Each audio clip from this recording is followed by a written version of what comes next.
Para jamaah yang dirahmati Allah Subhanahu wa taala, malam ini mari kita sama-sama luruskan niat dan konsentrasi ya. Kita manfaatkan waktu beberapa saat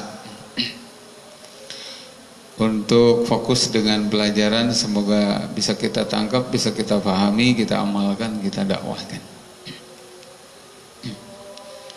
Malam ini masuk di kalimat hikmah ketiga di kitab Hikam. Itu adalah sawabikul himami la takhriku aswarul aqdar. Tinggi dan kuatnya semangat ini dalam pembahasannya keurusan dunia nih ya. Jadi semangat dalam hal mengejar dunia, la takhriku aswarul aqdar, tidak akan bisa merobek ya catatan takdir. Apa maksudnya? Mari kita bahas ya. Kenapa demikian? Kalimat ini sesungguhnya berawal dari hadisnya Nabi Sallallahu Alaihi Wasallam yang diriwayatkan oleh Imam Al-Bukhari dan Muslim, di mana beliau bersabda dalam penggalan hadisnya,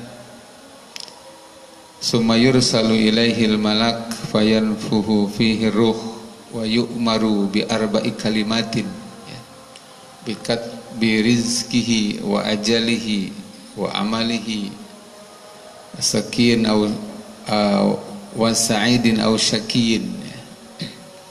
Jadi ketika janin ada di rahim, di dalam kandungan umur 4 bulan, itu Allah menugaskan malaikat untuk meniupkan ruh sekaligus mencatat 4 hal. Satu, rezeki, yang kedua ajal, ketiga amal, keempat nasib ya, selamat atau celaka. Nah, yang dikomentari malam ini adalah yang pertama, urusan rezeki ya, bikat birizkihi. Dari situ sumber pengambilan makalah ini, kalimat hikmah malam ini.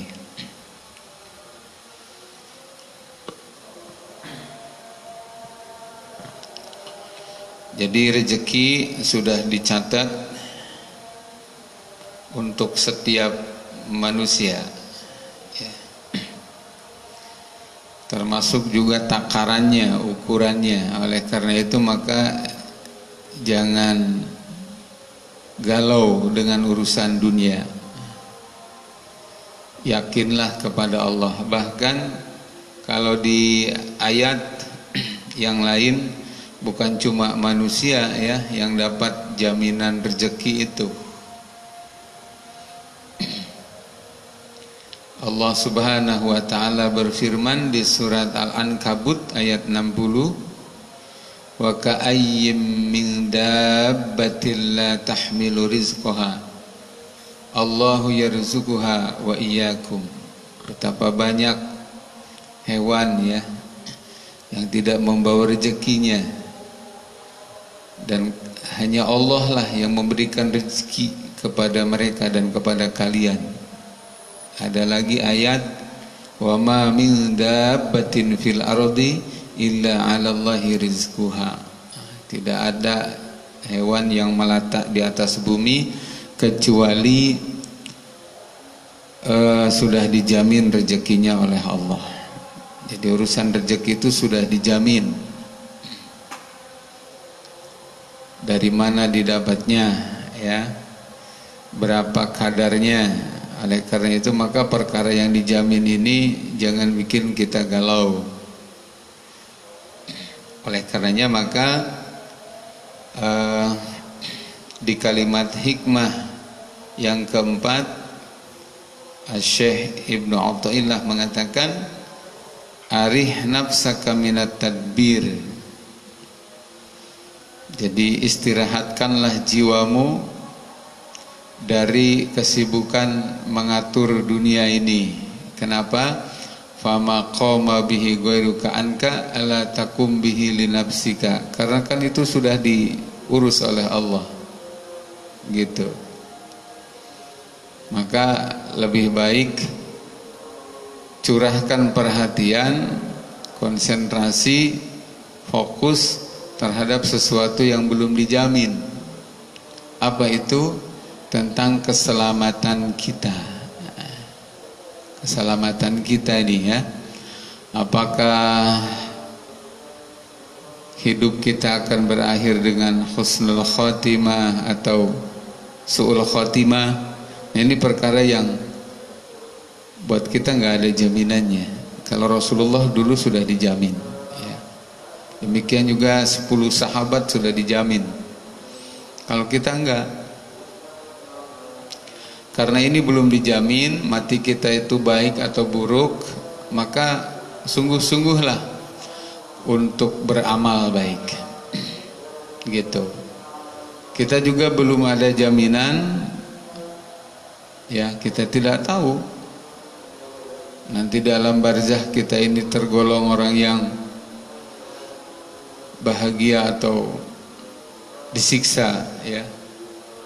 Lebih jauh lagi nanti ke akhirat, apakah kita ini termasuk golongan ahli surga atau ahli neraka? Itu kita belum ada jaminan. Karena belum ada jaminan, perkara ini mestinya kita sungguh-sungguh. Di dalam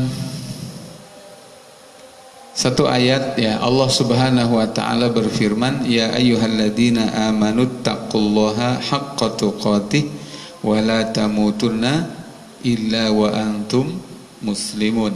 Hai orang-orang yang beriman, kata Allah, bertakwalah kalian kepada Allah dengan sebenarnya takwa,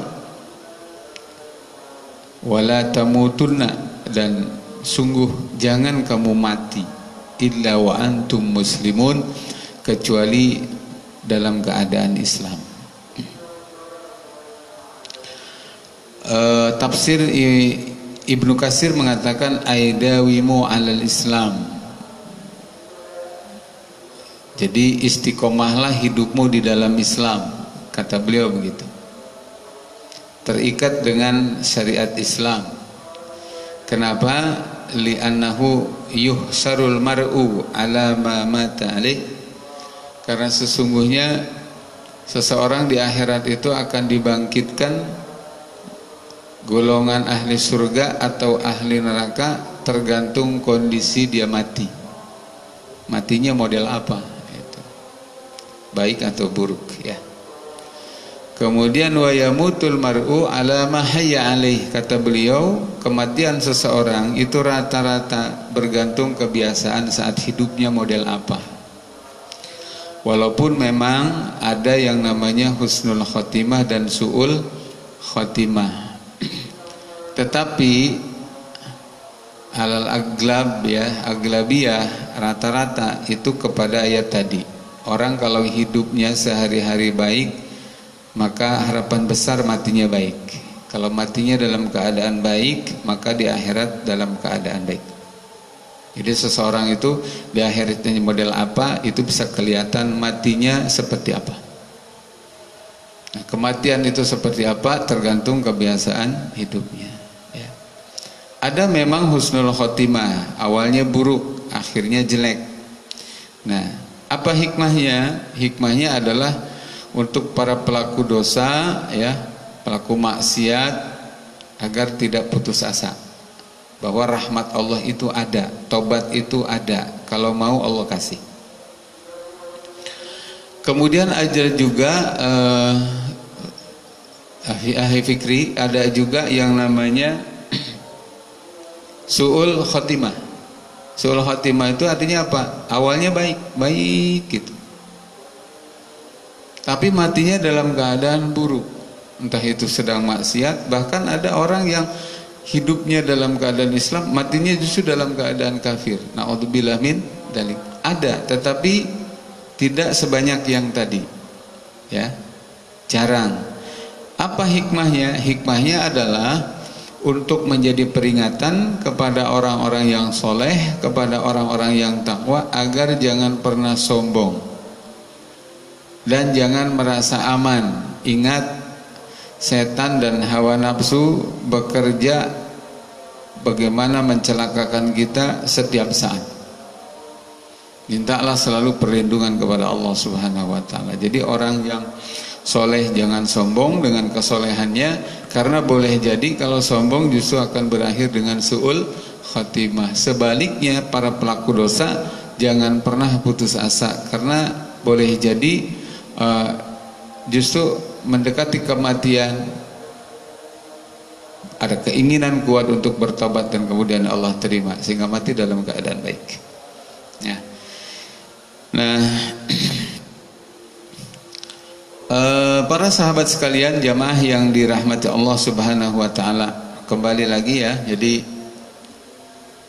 rezeki itu perkara yang sudah dijamin. Ayatnya sudah dibacakan tadi. Kemudian saya tambahkan dengan hadis Nabi sallallahu alaihi wasallam, ya. Kata beliau, la tamutu nafsun hatta tastakmila rizqaha wa ajalaha. Ya, seseorang itu tidak pernah akan mati sehingga dua hal sudah terpenuhi. Apa itu? Rezekinya sudah tuntas. Artinya apa? Tidak mungkin namanya manusia hidup nggak dikasih rezeki, itu nggak mungkin. Demi Allah pasti dikasih rezeki. Soal besar dan kecil relatif. Soal cukup atau kurang itu relatif, karena faktanya banyak orang dikasih banyak gak cukup, ada orang yang dikasih sedikit bahkan bisa berbagi. Itu yang namanya berkah. Nanti kita bahas. Intinya adalah selama hayat di kandung badan, rezeki pasti dijamin oleh Allah. Ya, jadi nggak usah galau, ya, dengan persoalan rezeki. Galaulah dengan perkara yang belum dijamin. Tentang apa? Keselamatan kita. Ya, mati akan seperti apa, di akhirat akan seperti apa. Dan ini persoalan yang banyak dilupakan orang. Disitulah pentingnya kita ngaji. Coba kalau kita nggak ngaji, Masya Allah, apalagi dalam kondisi katanya sulit ekonomi seperti ini, kan luar biasa orang berkalang kabut. Tapi jarang yang kalang kabut dengan persoalan tentang tadi, nasib dia matinya akan seperti apa gitu. Bahkan ada orang yang bahkan sepertinya tidak sadar bahwa hidup ini akan mati, ya, seolah-olah hidup ini akan terus selamanya. Na'udzubillah min dzalik. Maka orang ngaji itu paling tidak orang yang ngaji itu apa yang tadinya belum tahu menjadi tahu, apa yang tadinya sudah tahu kemudian karena ngaji diingatkan gitu. Maka para sahabat sekalian yang dirahmati Allah, saya senang di FB ini mencari banyak sahabat, pertemanan itu senang saya. Nah, tapi tujuannya apa? Tujuannya untuk saling meraih kebaikan. Karena kata Nabi, khairun nas anfa'uhum linnas. Manusia terbaik itu adalah manusia yang paling banyak memberikan manfaat gitu. Maka di makalah, di kalimat hikmah kitab hikam ke depan itu nanti ada kalimat seperti ini, la tashab, itu ya, man la yanhaduka haluh wa la yadulluka 'ala Allahi maqaluh. Kamu jangan bersahabat katanya dengan orang yang apa? Perilakunya tidak membuat kita bangkit, ya. Perkataannya tidak pernah mengarahkan kita untuk tunduk patuh kepada Allah. Maka sahabat adalah orang yang Sahabat yang baik itu adalah orang yang senantiasa memotivasi kita ketika lemah, menegur kita ketika kita salah, dan mensupport kita di saat kita sedang taat kepada Allah dan Rasulnya. Jelas ya? Seperti itu. Kemudian yang kedua kata Nabi, ya, dalam satu hadis maksud saya, la tamutu nafsun hatta tastakmila rizqaha wa ajalaha. Seseorang itu tidak akan mati kecuali kalau memang ajalnya sudah sampai. Oleh karena itu maka dalam urusan kebenaran, ya, qulil haq walau kana murran, menyampaikan risalah agama meskipun pahit, itu jangan takut dengan resiko, hatta kematian sekalipun, karena sesungguhnya kematian nggak ada urusannya dengan dakwah. Jangankan dengan dakwah, dengan perang sekalipun nggak ada urusannya. Orang itu mati karena ajalnya sudah sampai.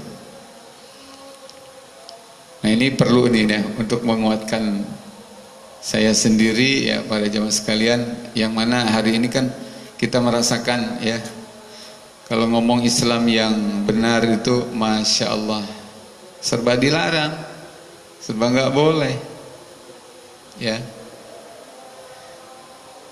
Setidak-tidaknya stigma negatif, ya, disebut radikal, garis keras, ya, intoleran, segala macam, bahkan mengidentikan dengan ketika seseorang menyampaikan Islam yang benar itu, wah, teroris lah segala macam. Udah abaikan saja, terserah mereka mau ngomong apa, sampaikan agama ini apa yang menjadi perintah Allah dan Rasulnya untuk disampaikan. Dan saya katakan nggak ada risiko, apalagi dikaitkan dengan kematian. Kenapa? Karena faktanya nggak dakwah pun orang mati, nggak berjuang pun orang mati. Dengan demikian maka dakwah ini nggak ada resikonya. Kok banyak orang nggak melaksanakan dakwah, nggak jujur menyampaikan agama, ya, itu karena apa? Karena mengimani hadis, mengimani ayat segala macam, nggak mendalam, ya. Boleh jadi hanya di hafalan, boleh jadi hanya di lisan, tetapi tidak tembus menjadi sebuah keyakinan di dalam hati. Kayak tadi itu, setiap jiwa tidak akan mati kecuali apa? Kecuali rezekinya sudah tuntas. Artinya apa? Rezeki itu di tangan Allah. Maka sampaikan agama ini apa adanya. Jangan ada takut dengan menyampaikan agama, nanti orang nggak suka, kemudian nggak ada yang manggil, wah udah gawat lagi itu, ya. Ngaji diidentikan dengan pendapatan, ngaji diidentikan dengan amplop, gawat, bahaya, celaka itu nanti. Sekurang-kurangnya kalau tidak menghalalkan yang haram atau mengharamkan yang halal, sekurang-kurangnya karena takut kepada jamaah, takut kepada penguasa misalnya, akan banyak hukum yang disembunyikan, harusnya disampaikan, disembunyikan. Karena apa? Karena takut nggak makan. Nah ini ar-rizqu biyadillah, rezeki itu di tangan Allah.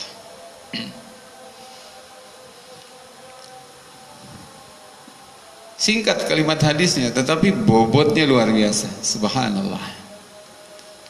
Nah, jamaah yang dirahmati Allah Subhanahu wa taala. Jadi kata Syekh Ibnu Athaillah, arih nafsaka minat tadbir, ya. Istirahatkan jiwamu.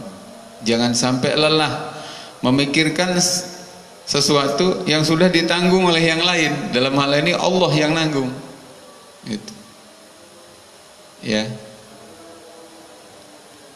Buatlah diri kita ini lelah, buatlah pikiran kita ini fokus, konsen, untuk apa? Dicurahkan kepada yang belum dijamin oleh Allah Subhanahu wa taala. Begitu. Kadang-kadang orang berlebihan, kadang-kadang orang itu suka berlebihan. Bukan cuma kelewat batas ya, memikirkan dunia yang sudah dijamin untuk setiap jiwa dirinya. Anak cucunya untuk urusan dunia sudah banyak orang yang berpikir. Peribahasanya kan sering kita jumpain orang, Masya Allah, ada orang sudah setua itu, hartanya banyak di mana-mana, tapi terus menerus kerja dalam dunia, ibadahnya kurang. Ketika ditanya, jawabannya standar buat anak cucu katanya. Nah, padahal anak cucu itu sudah dijamin. Nah, yang belum ada jaminan untuk anak cucu adalah apa? Ketika si kakek ini meninggal, mereka akan memegang agama apa? Gitu. Kalau pertanyaan para nabi kan begitu kepada keturunannya, ma ta'buduna min ba'di. Selalu itu yang ditanya. Apa yang akan kalian sembah? Siapa yang akan kalian sembah setelah aku mati ini? Jadi bukan ma ta'kuluna min ba'di. Kalian mau makan apa? Ya, makanan melulu. Dunia terus yang dipikirkan. Na'udzubillah min. Nah, para jemaah sekalian yang dirahmati Allah, sahabat sekalian yang sama-sama saya hormati. Jadi kembali lagi ya, di kalimat hikmah yang ketiga dan kalimat hikmah yang keempat. Nah, nanti sebelum saya bacakan kitabnya, supaya lebih jelas, tadi sudah saya simpulkan, saya punya uslub seperti ini, punya cara seperti ini. Jadi agar mudah ditangkap, saya sampaikan dulu kesimpulannya.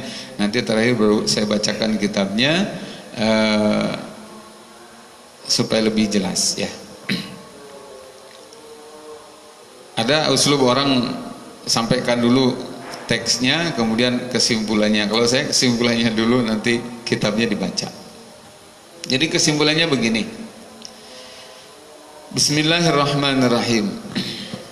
Rezeki telah dijamin oleh Allah Ta'ala ya. Tadi sudah sampaikan dalam ayat ataupun hadis.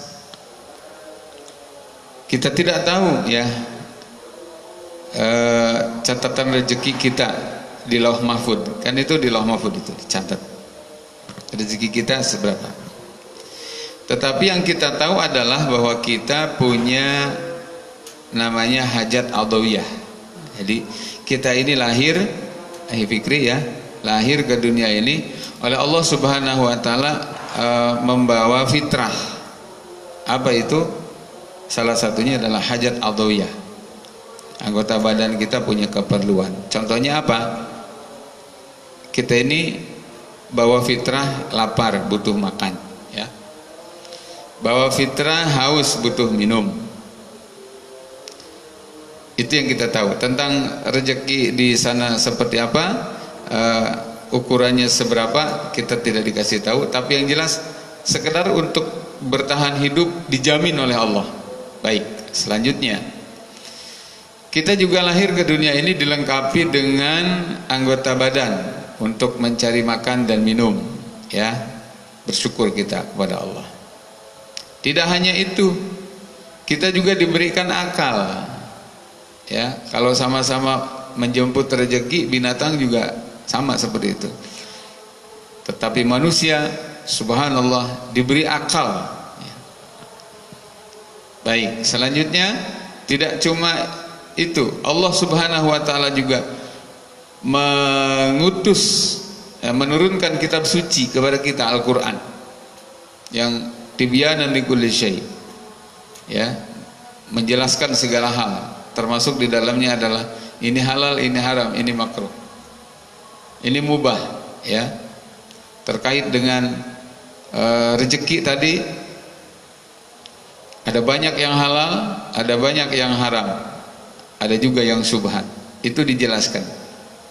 Bersyukur kita ini punya Al-Quran ya, kitab suci yang luar biasa, yang hebat, yang dahsyat, yang menerangkan segala hal. Hanya saja sedihnya, justru ini yang membuat kita menangis. Al-Quran yang demikian hebat hari ini tidak diterapkan ya.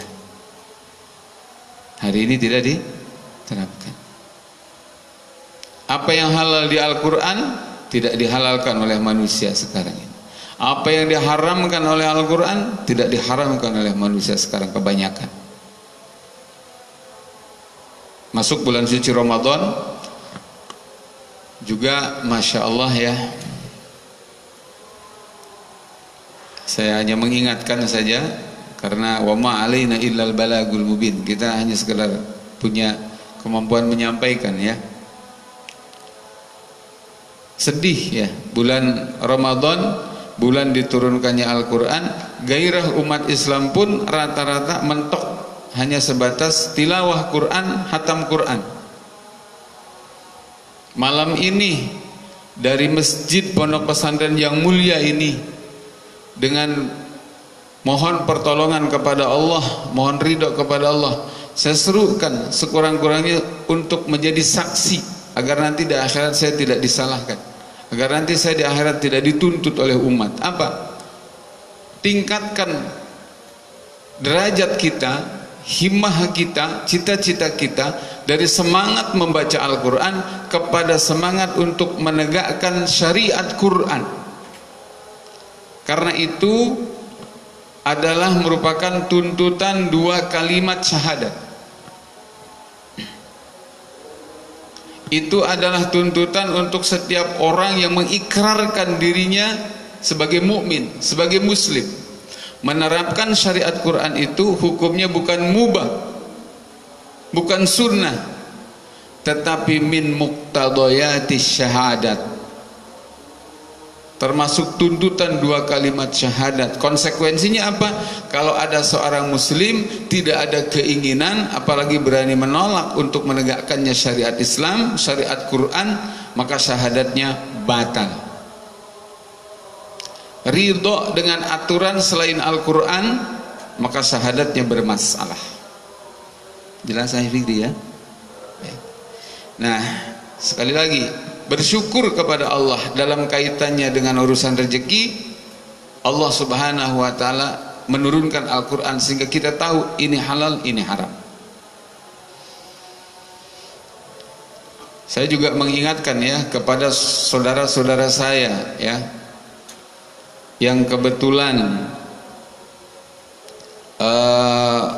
menjadi pejabat ya, menjadi pejabat, baik itu di presiden, di wapres, yang duduk di MPR, yang duduk di DPR ya, duduk di kepolisian, di TNI, dan semuanya saja. Saya menyerukan bagi Anda yang muslim, ingatlah bahwa kan problem Indonesia ini adalah salah satunya dengan tingginya angka korupsi yang telah membuat Indonesia ini hancur lebur ya, dililit persoalan ekonomi yang sangat-sangat menyulitkan ini. Satu di antaranya adalah karena tingginya angka korupsi. Dan siapa yang korupsi itu? Masya Allah, kita semua tahu, para pejabat, dan sebagiannya adalah orang Islam. Saya mengingatkan, jika Anda sebagai muslim kemudian dalam persoalan mencari rezeki sudah tidak lagi mengindahkan perkara halal perkara haram, saksikan. Saya mengingatkan ini kepada Anda karena sayang, itu dampaknya fatal. Kemana dampaknya? Kan tujuan hidup kita ini adalah, kata Allah, wa ma khalaqtul jinna wal insa illa liya'budun. Aku tidak ciptakan jin dan manusia kecuali agar mereka menyembah aku. Ibadah namanya. Dah, ibadah itu ternyata tidak hanya sekedar cukup dengan target terpenuhi syarat rukun secara fikih, tetapi juga faktor apa yang dimakan, apa yang diminum, apa yang dipakai, itu menjadi penentu ibadah tersebut diterima atau ditolak oleh Allah Subhanahu wa taala. Makanya dalam hadis arba'in disebutkan di ujung hadis yang mengatakan innal halal bayyin, innal haram bayyin, wa bainahuma umurul mustabihat, dan seterusnya. Kata Nabi apa? Kata beliau wadakar rajul yutilus safar ash'asa akbaro, gitu ya.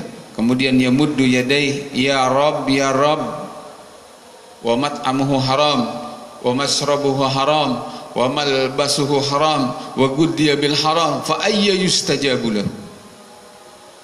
Nabi SAW dalam sepenggal hadis mengatakan, ada orang menempuh perjalanan jauh, secara kasat mata itu perjalanan adalah perjalanan jihad fisabilillah, ya, sampai berdebu badannya di tengah padang pasir dia berjalan, kemudian angkat tangan berdoa kepada Allah, ya Rob, ya Rob. Seharusnya posisi itu adalah posisi yang sangat diijabahnya doa, ya. Situasi seperti itu adalah orang dekat sekali dengan Allah.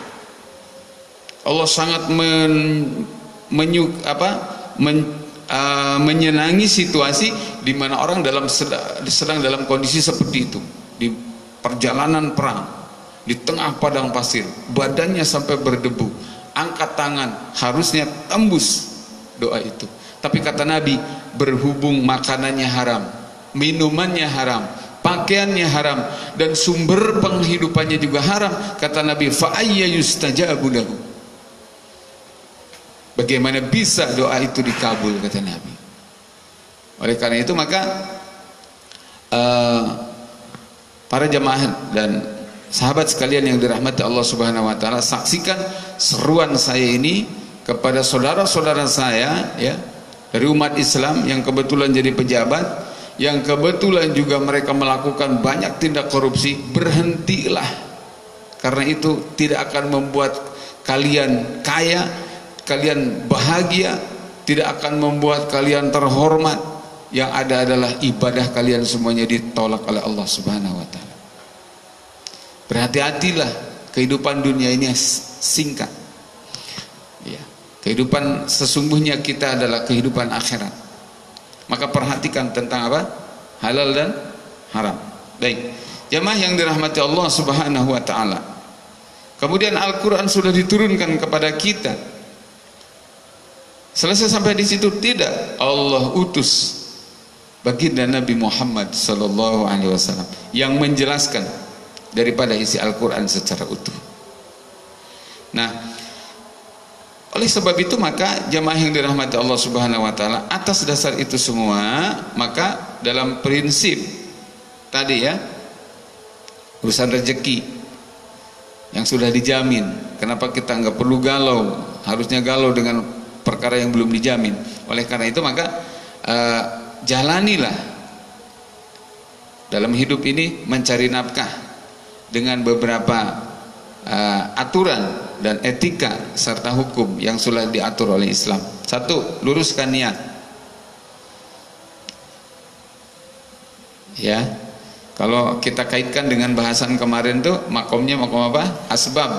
Kalau memang toh harus mencari dunia, mencari dunia supaya tidak bernilai dunia tapi bernilai akhirat, maka diluruskan niatnya. Satu, niat karena Allah, ya, menjemput fadlnya Allah, karunia Allah. Yang kedua, niati dalam rangka untuk menafkahi diri dan keluarga, karena itu hukumnya wajib. Yang ketiga, menjaga agar diri dan keluarga tidak merepotkan orang lain. Justru yang keempat, mencari rezeki apapun profesinya, yang penting halal dalam rangka supaya bisa membantu orang yang susah, ya. Jadi jangan dimakan semua, jangan dipakai semua nih, ya.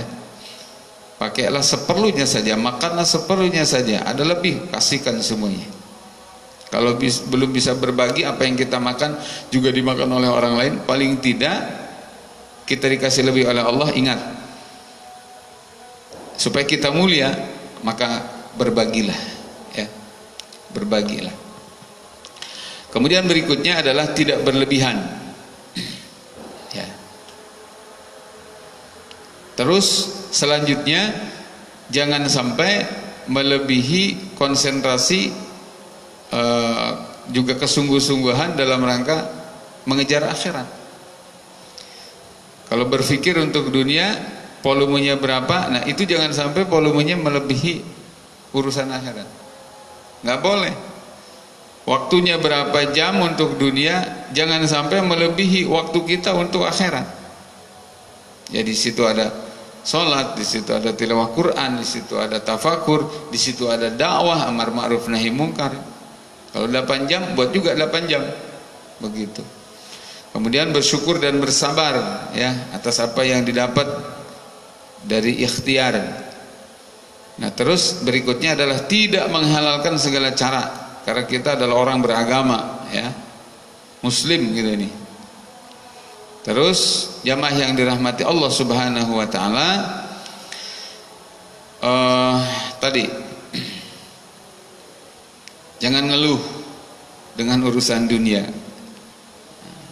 Karena selain tidak berguna, nah dunia ini kalaupun harus dicari adalah ya carilah, bukan untuk dikeluhkan.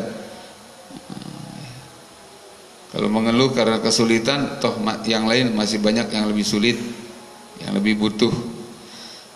Dan lebih baik kita ini mengeluh dengan nasib ibadah kita yang masih sedikit, amal kita yang masih sedikit. Ya Allah, ya Allah, ya Allah, seperti itu. Nah, jamaah yang dirahmati Allah Subhanahu wa taala, baik, selanjutnya sekarang akan saya bacakan. Tadi kesimpulannya seperti itu.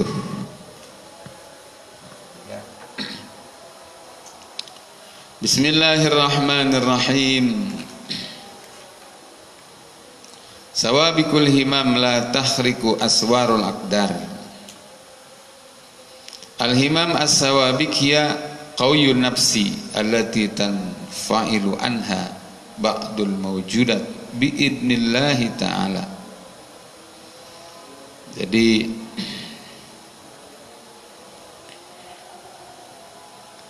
tingginya semangat ya, kekuatan jiwa yang dengan izin Allah biasanya banyak hal bergerak karena adanya semangat. Tapi ingat, biidnillah.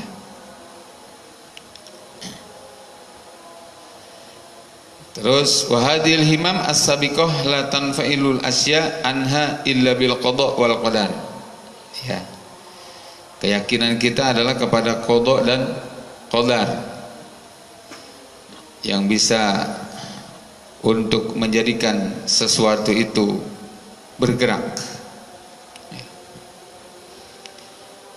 Terus di sini wa huwa makna qaulina bi idnillahi ta'ala fa huwa ala hali sabqiyatiha wa nufudiha la takhriku aswarul aqdar wa la tunaffiduha.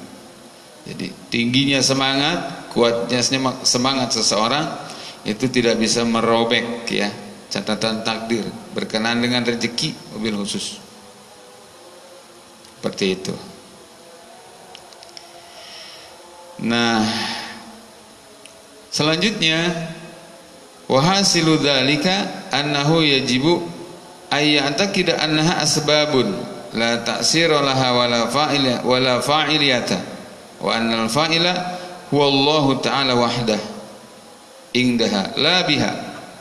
Jadi selanjutnya kerja keras seseorang berkenaan dengan dunia itu tadi sudah dibahas dalam rangka ibadah, jangan yang lain ya, sehingga nanti dapat atau tidak nilainya ibadah.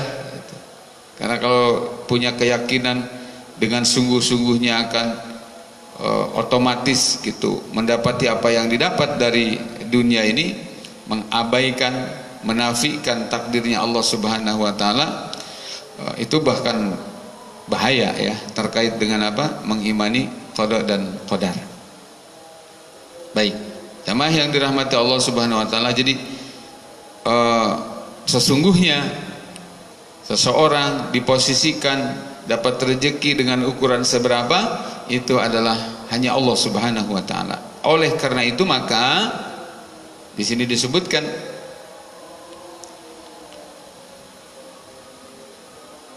tadi ya, mana?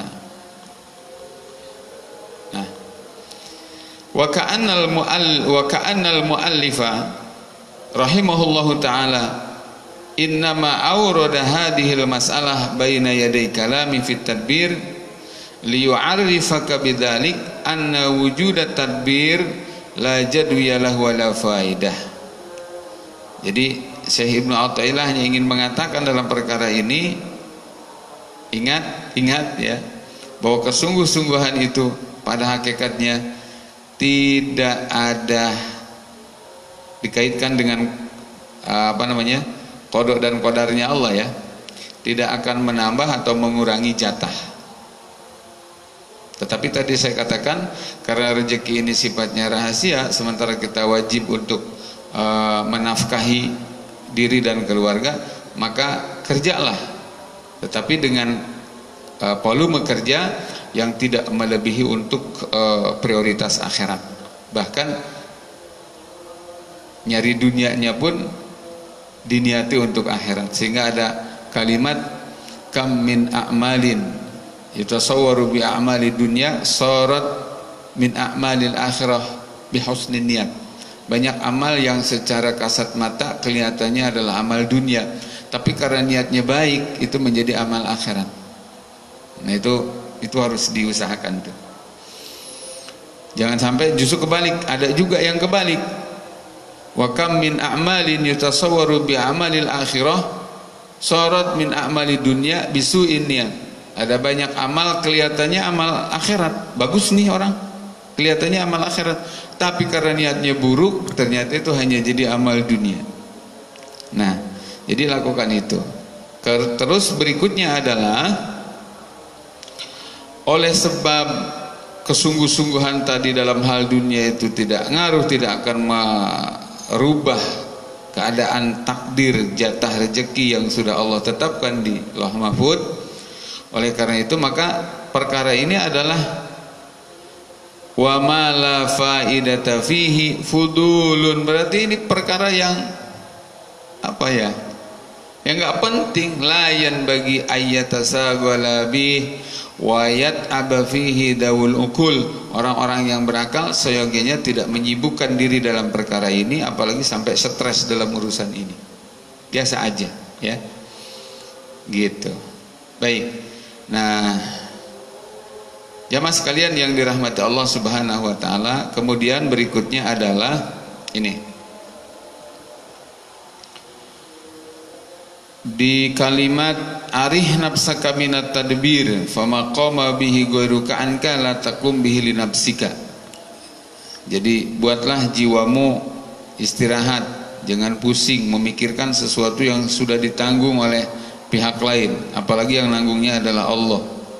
Kamu mending konsen dengan perkara yang belum ditanggung dan dijamin. Seperti karyawan.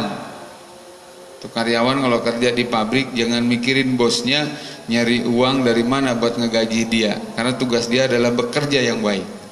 Begitu. Di sini juga ada dicantumkan menurut riwayat gitu. Wa fi ba'dil asar. Ini makalah dari para sahabat. Anallaha ta'ala yaqul abdi ati'ni fi ma amartuka wa la tu'allimni bima yuslihuka. Allah Subhanahu wa taala memerintahkan kepada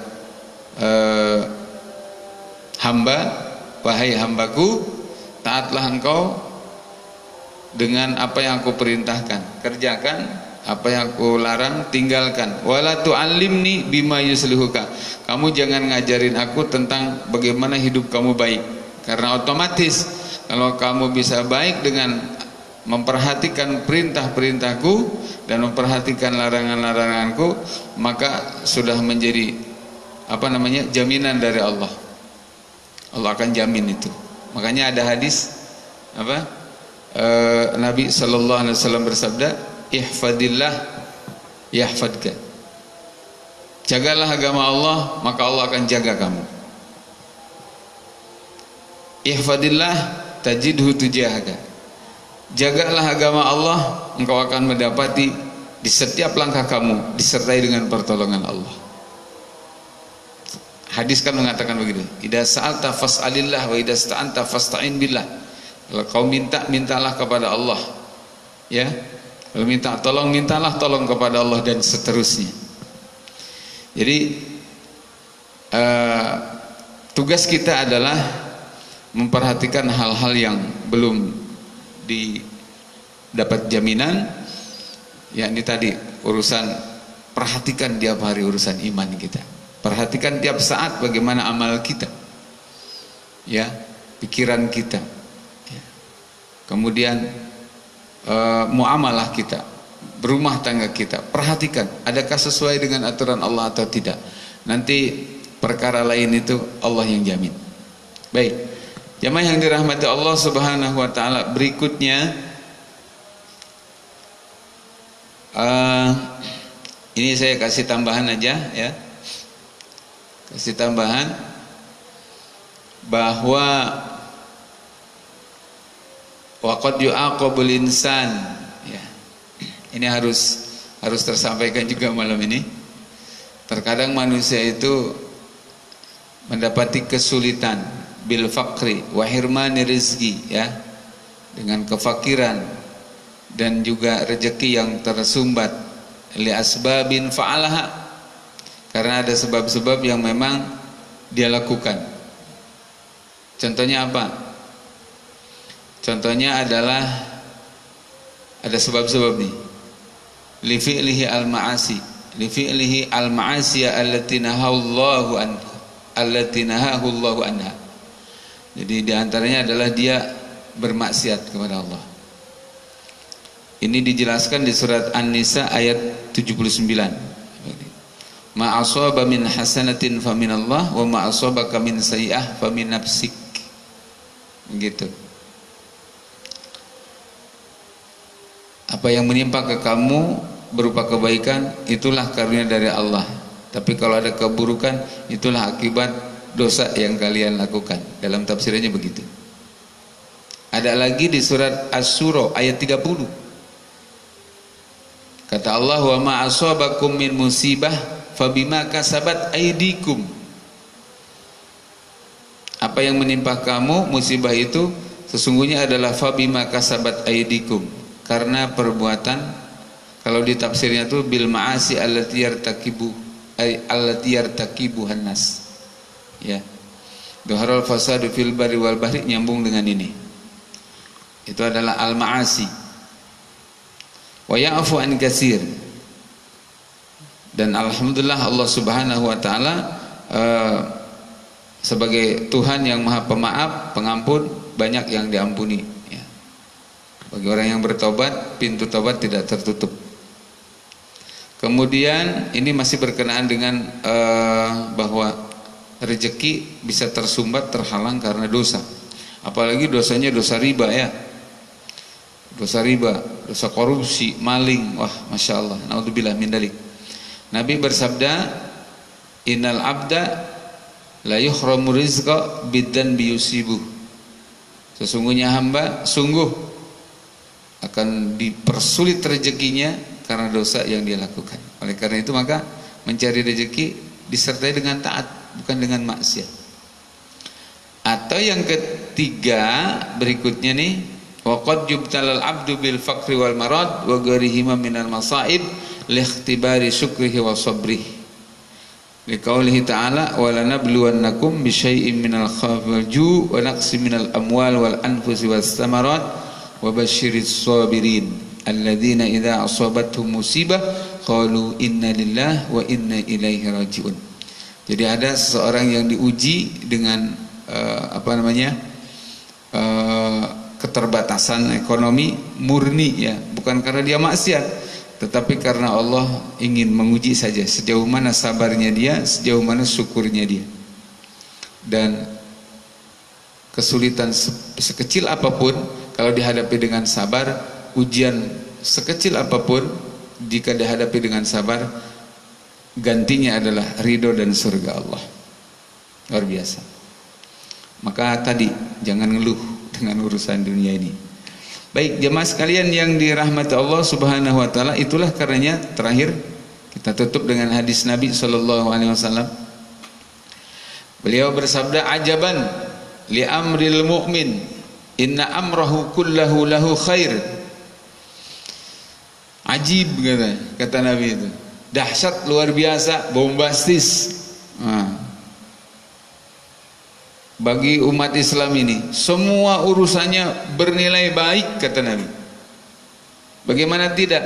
In asabathu dharra sabara fakana khairan lahu. Kalau dia diuji dengan kesulitan kemudian sabar, baik buat dia. Wa in asabathu sarra syakara fakana khairan lahu. Kalau Allah uji dengan kebaikan, kemudahan, kelapangan, kemudian dia bersyukur, baik buat dia. Wa laisa dzalika li ahadin illa lil mu'min. Yang demikian itu tidak ada didapat kecuali oleh orang beriman. Maka bersyukurlah jadi orang mukmin, bersyukurlah jadi orang Islam, ya. Jaga iman itu, jaga Islam itu, jangan iri dengan orang kafir, ya. Karena orang kafir berarti kebalikannya, dikasih apapun buruk buat dia. Dikasih miskin dia bukan nyembah Allah, dikasih kaya juga tidak nyembah Allah. Naudzubillah min. Jadi kalau orang mukmin dikasih cobaan sulit, dia sabar, nyembah Allah.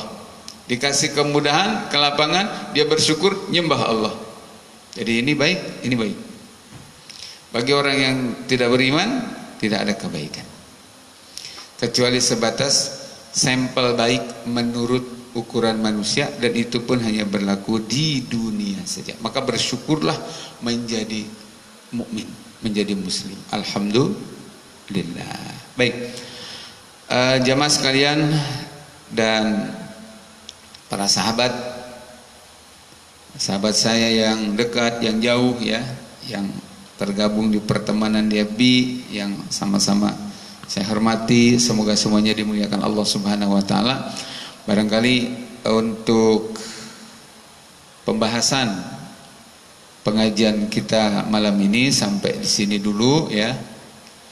Ada pertanyaan yang masuk kah? Ya, baik. Ya. Mudah-mudahan apa yang disampaikan